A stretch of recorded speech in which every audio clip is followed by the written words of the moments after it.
moi, franchement, je t'avoue que j'ai été un peu choqué. Je trouve ça, franchement, si Rabiot les réintégrer, je trouverais ça assez ridicule et même honteux, quoi. Parce qu'il y a un moment où, en fait, les mots ont un sens et ont du poids. Tu peux pas venir comme ça en conférence de presse, avoir les propos qu'il a pu tenir, dire voilà, je vais pas me prostituer pour un joueur. En plus, c'était des mots quand même assez forts. Et puis, 24 heures plus tard, te contredire toi-même. Enfin, à un moment, que ce soit nous, les passionnés de football, ou même les supporters de l'Olympique de Marseille, moi, j'ai l'impression qu'on me prend un peu pour un con, quoi. Ça veut dire que tu me dis quelque chose et 24 heures plus tard, tu me dis exactement le contraire.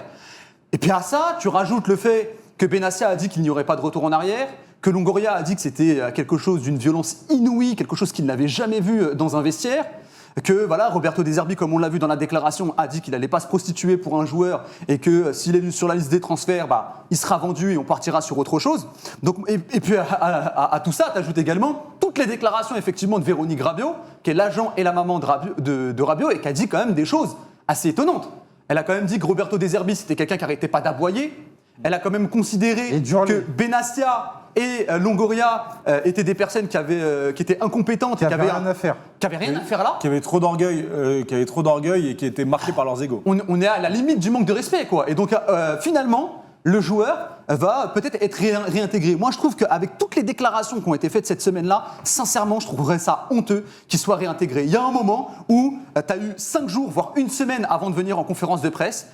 Tu réfléchis avant de parler, tout simplement. Si tu ne me dis pas toutes ces déclarations pendant la semaine, pourquoi pas? Mais là, il y a un moment où si tu commences à déclarer quelque chose dans la presse, moi, je ne suis pas en train de dire « Ah bah voilà, c'était de la communication, il faut mettre ça de côté ». Non, il y a un moment où quand tu déclares des choses devant la presse, devant les supporters, devant les passionnés de football, ça a du sens et ça a du poids. Et moi, aujourd'hui, j'ai l'impression de me sentir en quelque sorte trahi.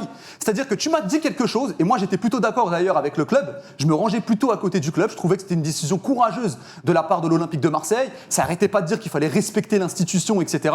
Et au final, 2 jours plus tard, tu fais complètement demi-tour. Donc moi, je trouverais ça complètement ridicule pour répondre à ta question. Mais encore une fois, on n'est pas étonné, entre guillemets. Enfin, si on l'est, mais quelque part dans le football, on sait que ça peut aller très vite dans un sens ou dans l'autre.